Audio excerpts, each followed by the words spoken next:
SC bail for Kejriwal, prolonged detention, deprivation of liberty। Kejriwal को supreme court से जमानत, bell का अर्थ है जमानत, SC यहाँ पे शॉर्ट फॉर्म है सुप्रीम कोर्ट का, प्रोलॉन्ग्ड का मतलब होता है लंबा, लंबे वक्त तक चलने वाला, डिटेंशन मतलब है हिरासत, डेप्रिवेशन का अर्थ है वंचित या फिर महरूमी, लिबर्टी मीन्स आज़ादी या स्वतंत्रता। पूरी हेडलाइन का मतलब है कि केजरीवाल को सुप्रीम कोर्ट से जमानत मिली, प्रोलॉन्ग्ड डिटेंशन यानी लंबी हिरासत या लंबा कैद, डेप्रिवेशन ऑफ लिबर्टी ये आज़ादी से महरूमी है या फिर स्वतंत्रता से वंचित रखना है। ये दोनों ही वर्ड यहाँ पे नाउन है और प्रोलॉन्ग्ड एडजेक्टिव है। आगे की स्टोरी है, but Delhi CM can't visit office, sign any official files. But लेकिन दिल्ली CM दिल्ली के मुख्यमंत्री कांट विजिट ऑफिस, ऑफिस नहीं जा सकते, ऑफिस का दौरा नहीं कर सकते, साइन एनी ऑफिशियल फाइल्स किसी भी सरकारी फाइल में साइन नहीं कर सकते, हस्ताक्षर नहीं कर सकते या फिर दस्तखत नहीं कर सकते। The Supreme Court on Friday granted bail to Delhi Chief Minister Arvind Kejriwal in the corruption case lodged by the CBI in connection with the excise policy scam, saying prolonged incarceration amounts to unjust deprivation of liberty. The Supreme Court on Friday मतलब शुक्रवार को supreme Court ने granted bail जमानत दी। Grant bell का अर्थ होता है जमानत देना। ग्रांटेड यहाँ पे वर्ब की सेकेंड फॉर्म है, पास्ट फॉर्म है और टेंस है पास्ट इंडेफिनिट।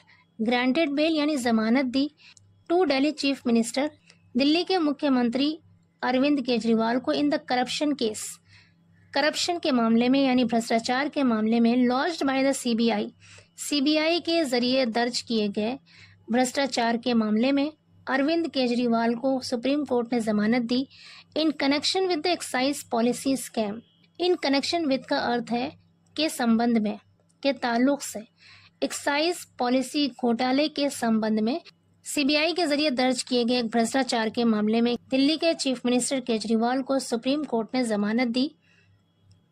सेइंग कहते हुए या कहकर, प्रोलॉन्ग्ड इनकार्सरेशन, प्रोलॉन्ग्ड मतलब लंबा, लंबे वक्त तक चलने वाला, इनकार्सरेशन का मतलब है कैद, अमाउंट्स टू का मतलब है यहाँ पर के बराबर होना, अनजस्ट का अर्थ है अन्यायपूर्ण, नाइंसाफी या फिर नाजायज तरीके से, डेप्रिवेशन का अर्थ है महरूमी या फिर वंचित रखना, लिबर्टी मतलब स्वतंत्रता या आज़ादी। पूरे सेंटेंस का मतलब है कि सुप्रीम कोर्ट ने यह कहकर जमानत दी कि प्रोलॉन्ग्ड इनकार्सरेशन की जो लंबी कैद है वो अनजस्ट डेप्रिवेशन ऑफ लिबर्टी, अन्यायपूर्ण तरीके से या फिर नाजायज तरीके से स्वतंत्रता से वंचित रखने के बराबर है। कहने का मतलब है कि लंबे वक्त तक कैद में रखना नाजायज तरीके से आज़ादी से महरूम रखने के बराबर है, आज़ादी से वंचित रखने के बराबर होता है। आगे कह रहे हैं, a bench of Justice Suryakant and Ujjal Bhuyan granted the relief to Kejriwal on furnishing a bail bond of ₹10 lakh and 2 sureties of like amount. A bench of Justice Suryakant and Ujjwal Bhuyan, justice Suryakant और उज्जवल भुयान के एक बेंच ने, एक पीठ ने, granted the relief राहत दी to Kejriwal को on furnishing a bail. Furnish का मतलब है यहाँ पर पेश करना, ऑन यहाँ पे प्रपोजिशन है और ऑन के बाद फर्निशिंग जेरेंड है। जेरेंड क्या होता है? जेरेंड वर्बल नाउन होता है और सेंटेंस में ये या तो सब्जेक्ट बनता है या ऑब्जेक्ट बनता है। तो प्रपोजिशन अपने आगे हमेशा कोई ना कोई ऑब्जेक्ट लेता है, तो यहाँ पर फर्निशिंग क्या है? ऑब्जेक्ट है और ये वर्बल नाउन है, इसलिए यहाँ पर ये ऑब्जेक्ट की जगह पे यूज हुआ है। On furnishing a bail bond, एक बेल बॉन्ड को पेश करने पर, ऑफ ₹10 लाख, 10 लाख के एक बेल बॉन्ड को, एक जमानत बॉन्ड को पेश करने पर, and 2 sureties of like amount. Like amount का मतलब है उतनी ही रकम की 2 जमानतें पेश करने पर जस्टिस सूर्यकांत और उज्जवल भुयान का जो बेंच था, जो पीठ था, उसने केजरीवाल को राहत दी। आगे कह रहे हैं, Kejriwal who was arrested by the ED in the excise policy case on March 21 was granted interim bail on May 10 for campaigning in the Lok Sabha polls and has been in jail since June 2 when he surrendered. Kejriwal who was arrested, जिन्हें गिरफ्तार किया गया था, who का मतलब है यहाँ पर जो या फिर जिन्हें, was arrested पैसिव वॉइस का सेंटेंस है यहाँ पे और टेंस है पास्ट इंडेफिनिट। कैसे पता चला? वॉज के साथ यहाँ पे वर्ब की थर्ड फॉर्म है और उसके बाद बाय के साथ यहाँ पर डूअर लगा दिया। डूअर कौन है यहाँ पर? ईडी। रिसीवर कौन है यहाँ पर? केजरीवाल, जिनके बारे में यहाँ पर रिलेटिव प्रोनाउन दिया है हु। तो कह रहे हैं केजरीवाल जिनको ईडी के द्वारा या ईडी के जरिए गिरफ्तार किया गया था in the excise policy case. Excise policy मामले में ऑन मार्च 21 मार्च को was granted interim bail on May 10। Was granted, again यहाँ पर पैसिव वॉइस सेंटेंस है। वॉज ग्रांटेड, उन्हें दी गई थी इंटरिम बेल यानी अंतरिम जमानत दी गई थी ऑन May 10, 10 मई को, for campaigning in the Lok Sabha polls, Lok Sabha चुनाव में कैंपेन करने के लिए। लोकसभा चुनाव में कैंपेनिंग करने के लिए उन्हें इंटरिम बेल दी गई थी, अंतरिम जमानत दी गई थी। And has been in jail since June 2, और वो 2 जून से ही जेल में हैं। यहाँ पर हैज़ बीन क्यों आया है? और बता रहे हैं कि 2 जून से लेकर अब तक वो जेल में है, इसलिए यहाँ पर हैज़ बीन आया है, इज नहीं आया है। व्हेन, जब ही सरेंडर्ड, उन्होंने समर्पण कर दिया था यानी उन्होंने हथियार डाल दिए थे। आगे कह रहे हैं the top court directed Kejriwal not to make any public comment on the merits of the case and added that terms and conditions as imposed in the ED case would also be applicable here. Top court यानी supreme court, शीर्ष अदालत ने directed, निर्देश दिया या फिर हिदायत दी केजरीवाल को not to make any public comment. Make comment का मतलब होता है टिप्पणी करना, तबसरा करना। मेक एनी पब्लिक कमेंट का मतलब है सार्वजनिक टिप्पणी करना या फिर अवामी तबसरा करना। कह रहे हैं कि टॉप कोर्ट ने केजरीवाल को निर्देश दिया, हिदायत दिया कि वो कोई भी अवामी तबसरा ना करे, कोई भी सार्वजनिक टिप्पणी ना करे on the merits of the case, इस मामले के मेरिट्स पर यानी इसके खूबियों और खामियों पर या फिर गुण दोष पर कोई भी टिप्पणी ना करे, कोई भी तबसरा ना करे। एंड एडेड, और मजीद कहा, दैट की terms and conditions. Terms and conditions का मतलब है नियम और शर्तें, जो शराइत और जवाबित हैं as imposed in the ED case, ED case में लगाए गए। एज इम्पोज्ड का मतलब जैसा लगाया गया, जो नियम और शर्तें लगाई गई ईडी केस में would also be applicable. Applicable का मतलब है यहाँ पर लागू, वुड ऑल्सो बी एप्लीकेबल, वो भी लागू होंगी हियर यहाँ पर। मतलब ईडी केस में जो नियम और शर्तें लागू की गई थी वही शर्तें और नियम यहाँ पर भी लागू होंगी, ये कहने का मतलब है।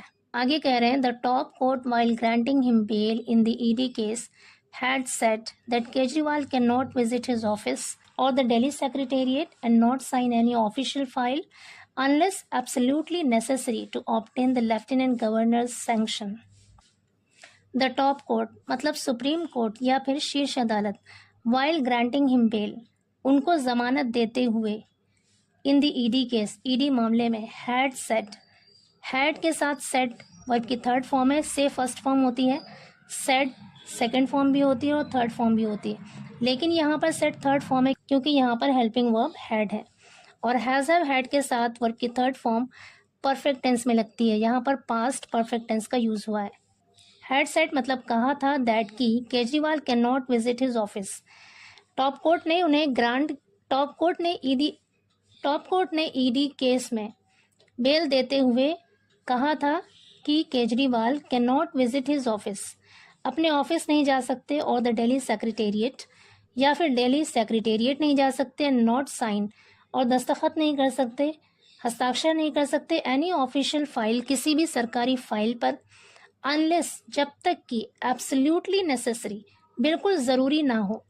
जब सेंटेंस में अनलेस लगता है तो वो नेगेटिव बन जाता है। अनलेस का मतलब है जब तक कि ना, एब्सोल्युटली नेसेसरी बिल्कुल ज़रूरी ना हो, टू ऑब्टेन, ऑब्टेन का मतलब है हासिल करना या प्राप्त करना, the lieutenant governor sanction, sanction का मतलब है मंजूरी, जब तक कि लेफ्टिनेंट गवर्नर की मंजूरी हासिल करना या प्राप्त करना बिल्कुल ज़रूरी ना हो जाए, तब तक केजरीवाल किसी भी सरकारी फाइल पर साइन नहीं कर सकते, हस्ताक्षर नहीं कर सकते। आगे कह रहे हैं it's said completion of trial was unlikely to occur in the immediate future and rejected the apprehension of tampering by Kejriwal. It's said, इसने कहा, कंप्लीशन ऑफ ट्रायल, कंप्लीशन का मतलब होता है तकमील, पूरा होना, ट्रायल मतलब मुकदमा, was unlikely to occur, unlikely negative sense में है, इसका मतलब है इम्कान ना होना, संभावना ना होना। टू अकर का अर्थ है हैपन, घटित होना। इसने कहा कि मुकदमे का पूरा होने का इम्कान नहीं है इन द इमीडिएट फ्यूचर, मतलब निकट भविष्य में या फिर मुस्तकबिल करीब में। इमीडिएट फ्यूचर का मतलब है मुस्तकबिल करीब या फिर निकट भविष्य। करें निकट भविष्य में या मुस्तकबिल करीब में इस मुकदमे के पूरा होने का संभावना नहीं है। एंड रिजेक्टेड, और खारिज कर दिया, मुस्तरद कर दिया। The apprehension of tampering, tamper का अर्थ होता है छेड़छाड़ करना।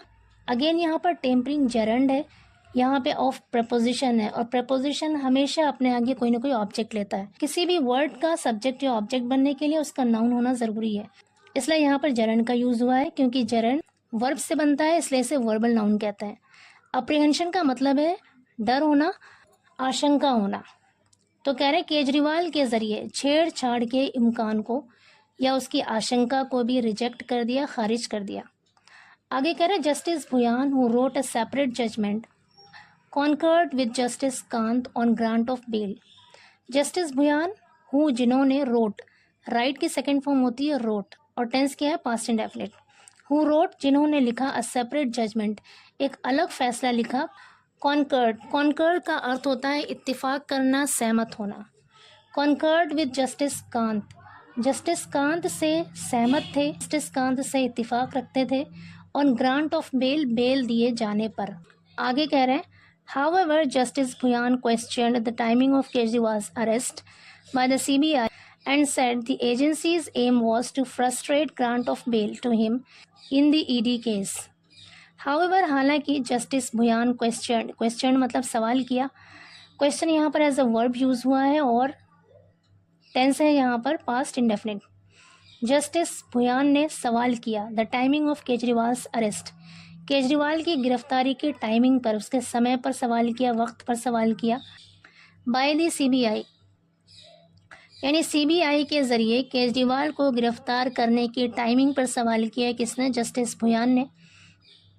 एंड सेड, और कहा द एजेंसीज एम, कि एजेंसी का उद्देश्य, एजेंसी का मकसद वॉज था to frustrate grant of bail to him.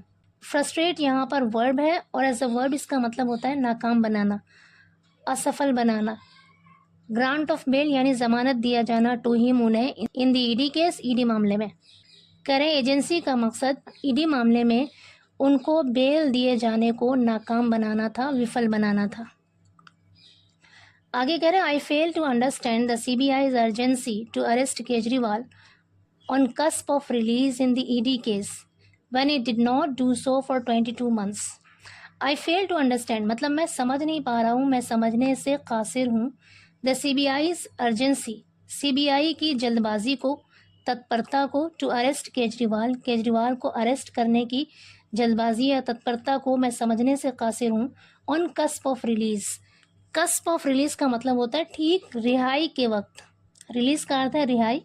Cusp कहते हैं a point of transition between two state, दोनों अवस्थाओं के बीच जो चेंजिंग पॉइंट होता है स्टेट बदलने का, उसे कहते हैं cusp. On cusp of release यानी ठीक रिहाई के वक्त केजरीवाल को गिरफ्तार करने की अर्जेंसी यानी तत्परता या जल्दबाजी जो सीबीआई की थी उसको मैं समझ नहीं पा रहा हूँ। इन द ईडी केस, ईडी मामले में। व्हेन, जब, इट डिड नॉट डू सो, इसने ऐसा नहीं किया, फॉर 22 months, 22 महीनों तक। Justice Bhuyan said, justice Bhuyan ने कहा। पूरे सेंटेंस का मतलब है कि जस्टिस भुयान कह रहे हैं कि मैं ये समझ नहीं पा रहा हूँ कि सीबीआई ने ईडी मामले में ठीक रिहाई के वक्त केजरीवाल को गिरफ्तार करने में इतनी जल्दी क्यों की, जबकि उसने 22 महीनों तक ऐसा नहीं किया। ही सेड, उन्होंने कहा the CBI can't justify arrest and continue detention citing evasive replies by Kejriwal. He said, उन्होंने कहा द सीबीआई की सीबीआई कांट जस्टिफाई, जस्टिफाई का मतलब है उचित ठहराना, जायज़ बताना। कांट जस्टिफाई, उसे सही नहीं ठहरा सकती, जायज़ नहीं बता सकती। अरेस्ट एंड कंटिन्यू डिटेंशन यानी गिरफ्तारी और लगातार हिरासत को सही नहीं ठहरा सकती। साइटिंग इवेसिव रिप्लाईज, साइटिंग का मतलब है हवाला देते हुए, इवेसिव का मतलब है टाल मटोल, रिप्लाईज मतलब जवाब, यानी टाल मटोल वाले जवाब। बाय केजरीवाल, केजरीवाल के द्वारा, यानी केजरीवाल के जरिए टाल मटोल वाले जवाबों का हवाला देते हुए लगातार हिरासत और उसकी गिरफ्तारी को सही नहीं ठहरा सकती। आगे कह रहे हैं एंड एडेड और मजीद कहा that non cooperation can not mean self incrimination. Non cooperation का मतलब है असहयोग यानी ताउन न करना। सेल्फ इंक्रिमिनेशन का मतलब होता है खुद को मुजरिम ठहराना। कैन नॉट मीन का मतलब है मतलब नहीं हो सकता। कहने का मतलब है कि असहयोग या फिर ताउन न करने का मतलब खुद को मुजरिम ठहराना नहीं हो सकता।